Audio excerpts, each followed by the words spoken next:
Hey, and we're back doing our top 10 of movies of 2015. Are yours in any order? Or no? Um, for the most part. Yeah, you go ahead and do yours, and I'll grab stuff quickly, just organize them. Okay, I didn't see as many movies for obvious reasons. We've discussed that. I liked Insurgent, and then MI5, Ted 2, Mad Max, Terminator Genesis, which I thought was a really good new take on the franchise. I thought it was a revitalization. They brought it back. And even at the very end, did you stay past credits? Yes. Worth it, completely worth it. I'm not gonna ruin it for anybody, but please, if you haven't seen the movie yet, watch past the credits. You're missing some really cool shit if you haven't. Jurassic World, Yeah, that was pretty good. which was a really good way to go with the franchise, I thought. Ant-Man, I just loved it. It was a surprise hit. I was kind of like, this is gonna be one of those one-off Marvel movies. It'll be okay, not that big of a deal, but it actually ended up being. It's actually going to be in Civil War. Yeah, but it did a really good job. They did a really good job with that one. Well, wait, that's because we haven't seen an origin story in a long time. That's the thing. It's been a while since we've really seen a good origin story. Go ahead. So. After that was Furious 7. Okay. Absolutely loved it. Episode 7 was really good. And of course, at my top of my list is going to be Age of Ultron because I'm a Marvel guy. So there's that. Okay. So that was 2015 in a nutshell. Okay. For me, some honorable mentions. Just off the top of my head here, there's been two decent Disney Pixar movies. Inside Out, Good Dinosaur. Those are good kids movies. Despicable Me, the Minions. That was pretty funny. House or Home. That was another good one. That was really funny. I liked it. I don't know if I didn't see that one. Okay. I wasn't sure if John Wick. I think John Wick came out like this year. I want to say it was like early beginning. It might have been early beginning. I saw John Wick. I really enjoyed that one. I really did. Straight Outta Compton, honorable mention, and Fast and Furious. I'm not a huge Fast and Furious movie. So. Was Kingsman this year or was that last year? That was this year. That was definitely this year. That was beginning of summer.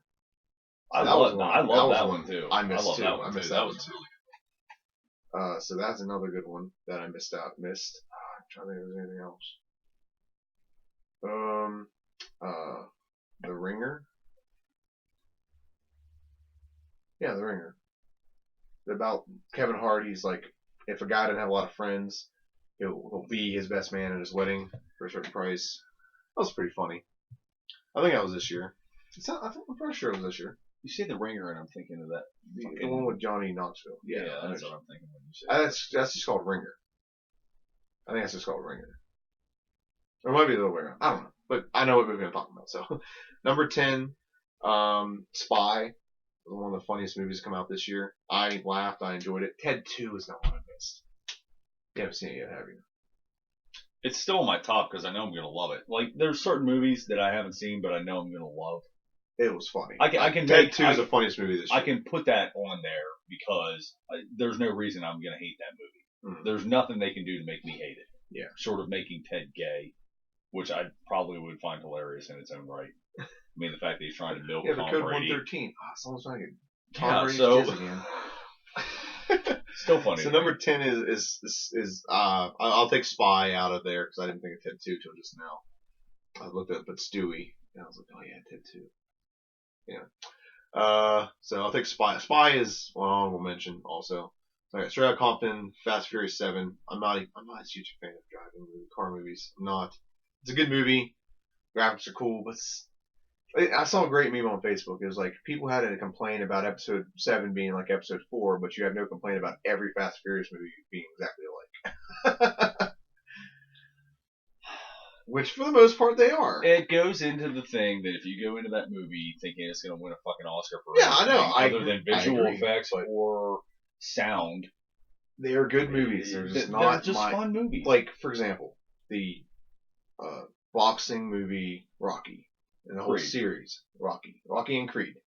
That's Yeah. It's all the same thing. It's all the same, and those are good movies, but they're not to me what I would say I have to sit down and watch this. No, It doesn't call out to me. I do want to watch Creed. It sounds like it's a very good movie. I enjoy them. It's not my thing. I'm exactly. more, well, you know me. I'm more into popcorn cinema. Yeah. Give me a reason to go to the theater and pay money because if I don't see it on it's the like big Ninja screen, Turtles I'm is not on our fucking next seeing list. I just want to see it, just see what the story continues. Not so much like I gotta see it. It's Ninja Turtles. It's not like that. But we're in agreement. Certain movies, if you don't see it on the big screen, you're doing yourself a disservice and an injustice. Oh yeah, absolutely. That's the way my. It's like love stories. What's the point of seeing a love story in a theater? Yeah, I don't need to see 50 Shades of Grey on the big screen. Yeah. I don't need to see it. The guy's butt look bigger. That's it. I mean, you gotta see it in IMAX. Other than Rosie hunting Whitley's ass and walking up the stairs in Transformers 3, like that's the coolest thing I've ever seen in IMAX. Yeah. So Ted 2 would be my number 10. Okay, Ted 2 is my number 10. It's a funny movie. If you ever get a chance to see it, go see it. A lot of good punchlines in it. You can see the jokes are coming. Most of the jokes are in the commercials, but it's still funny. Pitch Perfect 2 is my number 9. That's his thing. I like the first Pitch Perfect. I'm not gonna lie, but that's a DVD for me. Yeah. Or Blu-ray now. I'm sorry. Number 8 is John Wick. I absolutely love John Wick. It kind of sucks it was the beginning of the year because it's kind of further back in my mind compared to some of these.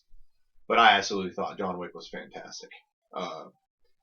Keanu Reeves gets a lot of grief for a lot of his movies. They're making a John Wick 2 now with Lawrence Fishburne's in it. Nice. So I personally absolutely enjoyed. That was one of my favorite movies at the time. That was one of my favorite movies to watch. The Gambler's another one I missed. Damn it. Let's start that one too. Okay, so that was number 8. Number 7, Mad Max. I thought was actually really good. Fury Road. Really good action movie. Yes. That was just non-stop action. It's like you took it in general straight to the veins, and it lasted an hour and 45 minutes. That's what that movie was. So on that merit alone, I have to give it its credence. That movie was absolutely. If you went in there expecting, oh my god, it's gonna be like the old Mad Max, no, you're going in there and you're seeing a visual spectacle in non-stop action. Expect that. It was exactly what it was billed as and supposed to be. Yes, that absolutely. It met expectations. Number 6, exceeded. Yeah, I liked it. I'm one of those people that I will see the next one just because of that one. If it's that action packed, I will see it. Mm-hmm. Nothing, no stoppage of nothing. Avengers: Age of Ultron is number 6 for me. It didn't say how old Ultron was, but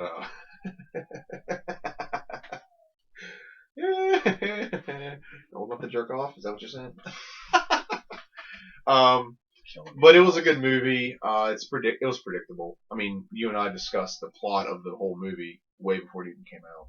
Yeah, well, we knew how it was going to go. Yeah, it was just going to be a setup for the next one. Is essentially pretty all much. it was. But it did a fantastic job at it, especially fleshing out characters that were only in it for that movie. Yeah, and now you have those characters in it like a lot more now.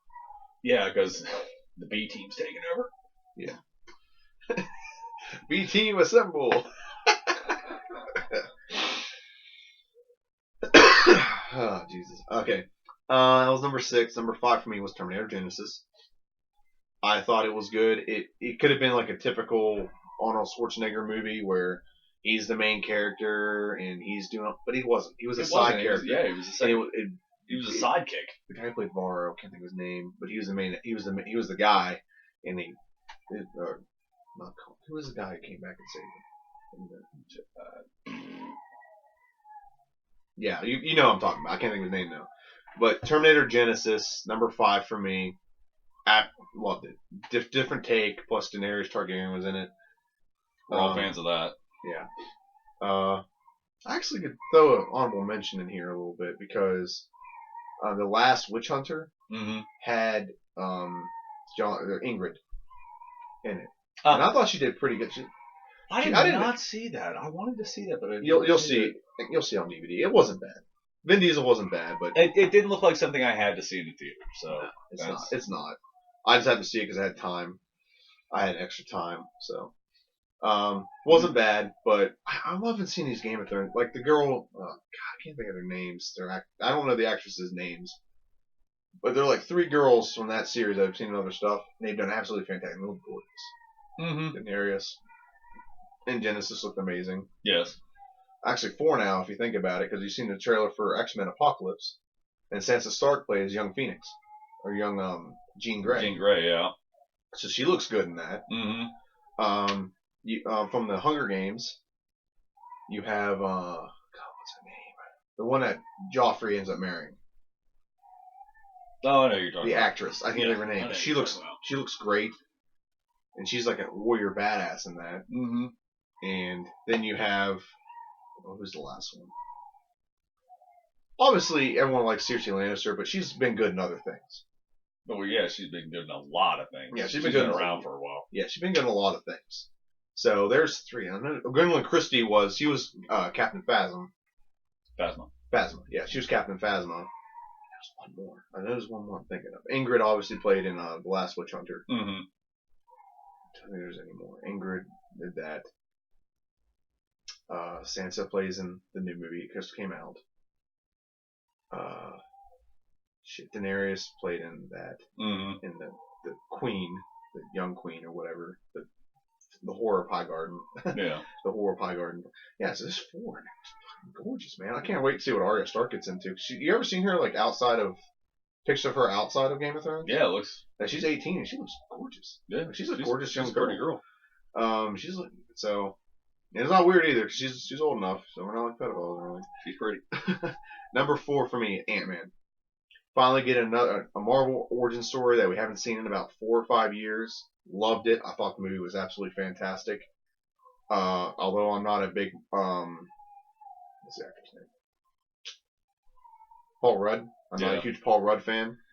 Although the girl who plays the Wasp, it's good in my book. Girl who plays the Wasp. She was in Hobbit.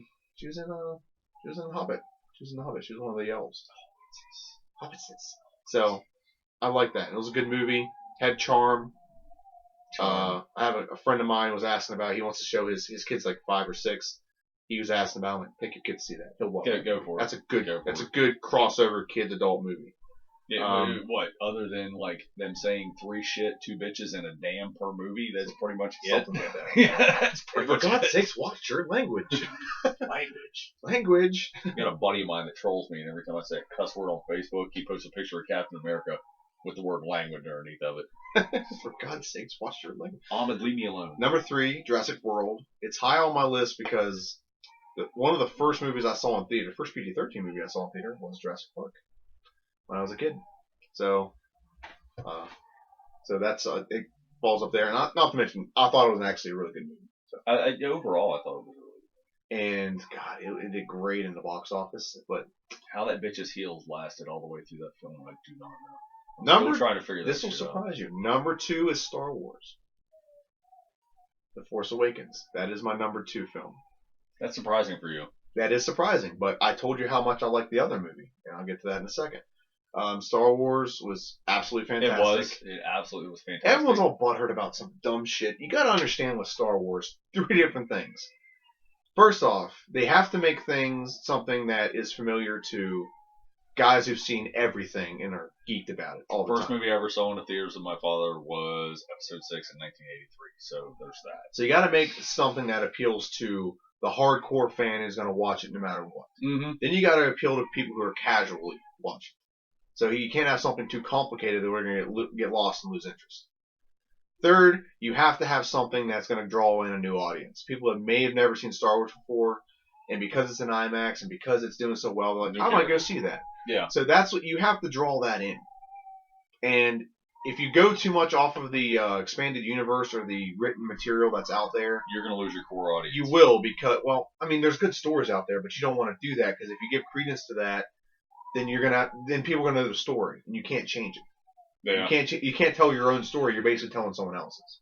Well, you know sticking with the new universe, going with a new universe for all intents and purposes. Yeah, the best option. That's something you got to understand too. Is if you go off of a story that's already, for example, there's one where Han Solo and Leia have twins, and that's what I initially thought, but obviously that's not the case. I mean, they might still have twins. There might still be another kid out there somewhere. Or maybe it was thought that Kylo Ren killed it. I don't know. We'll see. But if you go off that story, now you're telling someone else's interpretation of how it happened, rather than telling your own. What were there? 2 or 3 different novelizations of 7, At 8, 9? least. There's 3 different novelizations of what happened in episodes 4, 5, and 6. There's a whole bunch of different ones. There's one where, like, what if Leia was the one who became the Jedi? And Luke just became the general or whatever because he's a good leader. There's just a whole bunch of this. Star Wars Infinities is one of my favorite runs from Dark Horse Comics when they killed off Luke, kept Kenobi, and made Leia become a Sith.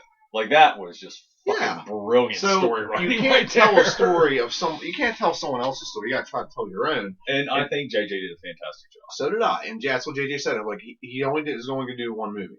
He wanted to leave it open. There's a lot of questions unanswered, and the reason why. That's the point. That's the point. Because someone else is going to finish the story, and you don't want to make it so they have to tell the story you were starting. Yeah, you can go anywhere with this. Right now, Luke could train Rey. Yeah. Kylo can come back to the light side. What are we? 3 weeks out? 4 weeks out?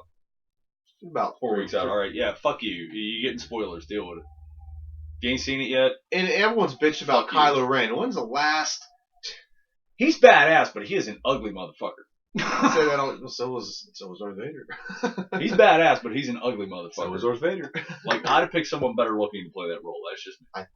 I think if you cross the two together, what would they kind of look like? I think they went the closest to that. I don't. He's a Marine. Got even give him a Marine a break. Give him a Marine a break. I wouldn't have been the guy I picked. And number 1 on my list, and I am not apologetic about this one bit. What is this bad boy? No, okay. I thought it was one of those passes to Wildwood, so I'm like, yeah, no, that just says all my personality faults. Number 1 for me is Spectre.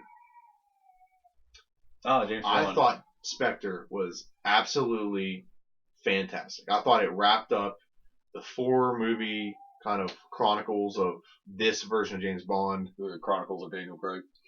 I guess so. You may think I'm stupid for saying that. James Bond, this is a movie theory that I believe. It's not that it's one continuous James Bond. It's about James Bond as your code name. And you take up the mantle of that James Bond. Like, for example, have you ever seen The Princess Bride? God, years ago. Remember whenever he said that he's not the Dread Pirate Roberts? There's been like dozens before him. Mm-hmm. But you have more fear when you go up to a ship you're about to loot and like, I'm the Dread Pirate Roberts, than when you go up to him saying, I'm the Dread Pirate Wesley. I'm the Dread Pirate Roberts the Third. Well, you don't even say that. You just say, I'm the Dread Pirate Roberts. Yeah, but they think it's the same guy, so they're afraid they surrender right away. They'll give you all the loot just to save their own lives. But if you say, I'm Wesley, look, who the hell's that guy? So they fight you back. So I think it's something similar to that, where James Bond. What are you looking up? Nothing. I'm just bringing up IMDb. Okay. James Bond is something similar to that, where if every time you have a new agent, you give him a new different name. Oh, well, who's that guy? We're not going to fear him. Who's that guy? You know. But this is why, like, everyone always jokes, like, oh, he should have died like a bunch of times, but they just never end up killing him. You know what I mean? Mm-hmm. You want to know why? Because if they capture the James Bond, they're like, see, this is my ultimate plan, and I'm going to explain my plan to you, and then I'm going to kill the great James Bond, who's been around for 50 years or whatever. He looks good. Yeah. For being that old. Craig? James Bond. Well, yeah, but they're killing the mystique. They're not just killing the guy. I know. That's the point. You kill James Bond, yeah. And then another James Bond sprouts. Yeah, exactly. So that's what the James Bond really is. 007, like what was it in the GoldenEye? 008 was the villain, wasn't it? Mm-hmm. John Bean. But there's been 008s after that. So that's why it proves it. I'm not going to say it's 100% definitive, but it makes sense, right? It at least makes sense. It's believable. So that is my number 1 movie of 2015. I loved it. I'm a James Bond fan. I thought it wrapped up an entire. Usually, you don't have a wrap up of an entire James Bond story or one James Bond getting his story wrapped up into a nice little 4-movie arc, but you have that now. So in the last one, Pierce Brosnan. I mean, it was kind of linear, not so much. Roger Moore's definitely wasn't linear. No, his shit was long. Neither was Sean Connery's. Even though I think his are still some of the best. Yeah, because he had a lower budget. But, out there. Yeah, they did a fantastic job of what they got. But for the most part, his was the best linear timeline. Same characters in every movie. Like another thing that backs it up. Remember Q? Yeah. Q was in all of them until like midway through the Pierce Brosnan. Yeah. He's had the same Q. I think Q died.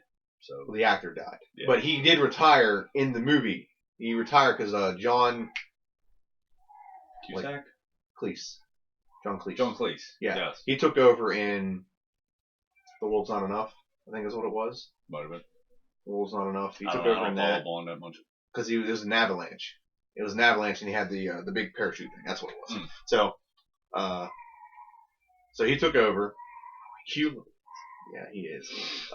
Q left. Yeah, new one. I guess his name was R. I don't know. And then I think midway at the beginning of this one, you had a new guy take over, and actually his name was actually Q. He went by the code name of Q. Well, all of them did. So anyway, that's my pick. Do you want to jump to 2013 or no?